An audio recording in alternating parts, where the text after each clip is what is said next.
Au nom du Père et du Fils et du Saint-Esprit. Amen.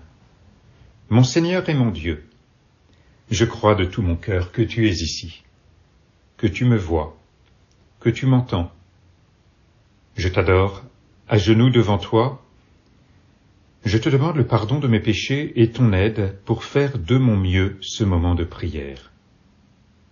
Marie, ma mère immaculée, Saint Joseph et mon ange gardien, intercédez pour moi. Lorsque le Christ vient toucher le cœur de saint François, sa vie est transformée.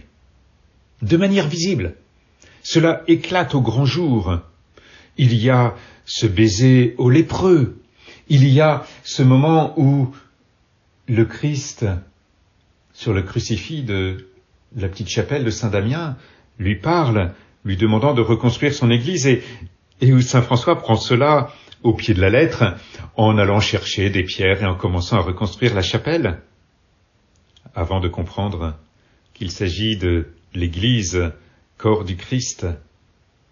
Il y a le fait de tout quitter, au point de donner ses vêtements à son père, en présence de l'évêque, soulignant que Dieu est son véritable père. Bref, que l'on prenne chacun de ces trois moments, on voit bien comment la conversion de saint François, comment le fait de s'être laissé toucher par la parole de Dieu, par le Christ, bouleverse complètement sa vie, au point que cela éclate au grand jour. Ce n'est pas la conversion, une conversion intérieure qui ne changerait rien extérieurement. Cela ne reste pas dans le secret. Bien sûr, c'est sa vie, il ne l'étale pas en quelque sorte en attirant la lumière à lui, mais cette lumière que le Christ a mise en lui va briller pour tous les autres, à travers des petits gestes, à travers le fait d'accepter de se laisser transformer par le Christ lui-même et de tout lui donner, dans une confiance totale, dans la providence, dans la pauvreté. Saint François illustre bien l'évangile que nous recevons aujourd'hui. Rien n'est caché qui ne doive paraître au grand jour. Rien n'est secret qui ne doive être connu et venir au grand jour. Cette lumière que Jésus a déposée dans son cœur, cette lumière, Seigneur, que tu as déposée dans son cœur, vient illuminer ceux qui sont autour de lui, au point que d'autres ont envie de prendre sa suite, de marcher avec lui sur le chemin de la pauvreté, sur le chemin de l'évangile, pour témoigner par leurs actes, par leurs paroles, de la bonne nouvelle de ton évangile. Personne, après avoir allumé une lampe, ne la couvre d'un vase ou ne la met sous le lit. On la met sur le lampadaire pour que ceux qui entrent voient la lumière. Car rien n'est caché qui ne doive paraître au grand jour, rien n'est secret qui ne doivent être connus et venir au grand jour. Oui, Seigneur, tu as allumé une lampe dans la vie de saint François. Tu as allumé une lampe dans ma propre vie. Par mon baptême, peut-être. D'ailleurs, au moment de mon baptême, il y a bien ce geste de la lumière, ce cierge qui est allumé au cierge pascal, qui est remis au néophyte, celui qui vient d'être baptisé, ou à son parrain s'il est trop petit, c'est pour porter la lumière. Oui, cette lumière qui ne doit pas être couverte d'un vase ou mise sous le lit, mais qui sur le lampadaire va briller pour que ceux qui entrent voient la lumière. Oui, au baptême, Seigneur, tu nous as donné la foi. Quel trésor magnifique, quelle lumière admirable, la lumière de la foi. Tu nous as donné ta parole qui vient rejoindre notre vie, qui vient illuminer notre vie. Bien sûr, au début, les choses sont cachées, elles grandissent dans le secret. Comme dans l'Évangile d'ailleurs, lorsque Jésus dit à ses apôtres de ne rien révéler de ce qu'ils ont vu sur le mont de la Transfiguration avant que le Fils de l'homme ressuscite d'entre les morts. Ils ne comprennent pas bien cette parole, mais ils vont garder cela dans le secret. Mais maintenant maintenant que Jésus est ressuscité, eh bien, tout ce qui a été donné, tout ce qui a été déposé, caché, rien n'est caché qui ne doive paraître au grand jour, tout ce qui est déposé de manière cachée va pouvoir être révélé. Et ainsi, les apôtres vont pouvoir témoigner de ce qu'ils ont vu à la transfiguration. Et nous-mêmes, bien sûr, Jésus vient déposer dans notre vie des choses qui, parfois, demeurent cachées, comme dans nos moments de prière.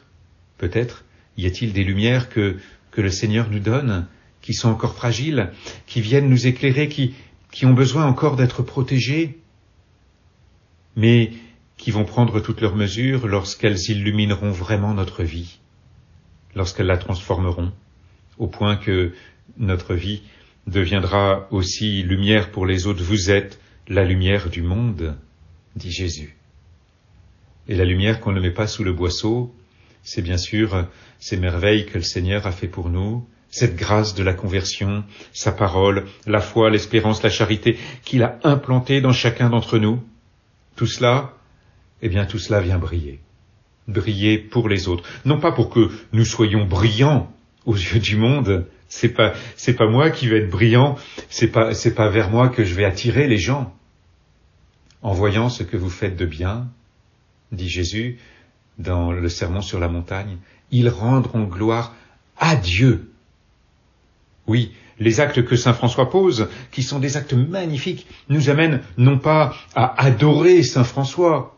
Ah, nous le vénérons, nous l'aimons beaucoup, bien sûr.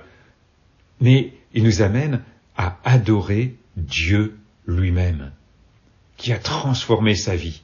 Et parce qu'il a transformé sa vie, parce qu'il a fait des merveilles dans sa vie, comme il en a fait dans la Vierge Marie, dans le cœur de la Vierge Marie et de tant d'autres, il peut le faire aussi pour chacun d'entre nous. Et c'est ce que nous te demandons, Seigneur, d'ailleurs, c'est ce que je te demande là, dans ce moment de prière. Viens illuminer ma vie, viens allumer cette flamme. Oh, bien sûr, j'entends ta parole, où tu nous dis, la lampe, on la met sur le lampadaire, on ne la couvre pas d'un vase. J'entends ta parole et en te disant, en t'invitant à illuminer ma vie, à la transformer par ta lumière, par la lumière de l'Évangile, je te redis, Seigneur, mon désir de ne pas enfouir cette lumière. Cet engagement, plus qu'un désir, un engagement. Oui, Seigneur, je ne veux pas enfouir cette lumière. Et il y a vraiment dans l'Évangile cette grâce de la conversion qui entraîne des changements visibles, un témoignage. On voit bien tous ces personnages dont la vie est transformée. On peut penser à Zachée. Zachée, ce publicain que Jésus repère en haut de son sycomore et qu'il va visiter. Oui, il se laisse visiter par celui qui est la lumière du monde. Je suis la lumière du monde, dit Jésus. Que fait Zachée ? Je vais donner la moitié de ma fortune. Si j'ai fait du tort à quelqu'un, je vais réparer. En fait, il s'engage dans ses actes et finalement, on voit un changement visible en lui, comme chez saint François. Voilà, cette rencontre du Christ qui pourrait rester cachée en quelque sorte, entraîne quelque chose qui paraît au grand jour, qui doit être connu pour pouvoir attirer l'attention sur les merveilles que le Seigneur peut faire dans le cœur de quelqu'un qui se laisse visiter par lui, qui se laisse regarder par lui, comme Zachée s'est laissé regarder par le Christ, comme Zachée s'est laissé visiter par le Christ. Tout cela aurait pu rester caché, mais tout cela paraît au grand jour.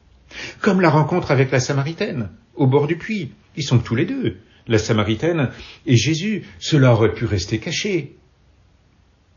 Mais la Samaritaine va aller voir les gens de son village et lui dire, voilà quelqu'un qui a dit tout ce que j'ai fait. Ne serait-il pas le Messie ? Et voilà, elle parle, elle témoigne, elle transmet cette lumière au grand jour. Elle ne garde pas cela de manière cachée. Admirable exemple pour chacun d'entre nous. Admirable invitation pour chacun d'entre nous, Seigneur, pour accueillir ta lumière dans notre vie, bien sûr, peut-être dans le secret de notre cœur, dans le secret de notre prière, mais pour que cette lumière brille aux yeux des hommes en convertissant notre vie dans nos paroles et dans nos actes. Oh, je te remercie, mon Dieu, des bonnes résolutions, des beaux désirs, et des lumières que tu as semées dans mon cœur pendant ce moment de prière. Je te demande de m'aider à les faire fructifier. Marie, Marie, ma mère immaculée, Saint Joseph et mon ange gardien, accompagnez-moi toujours en chemin.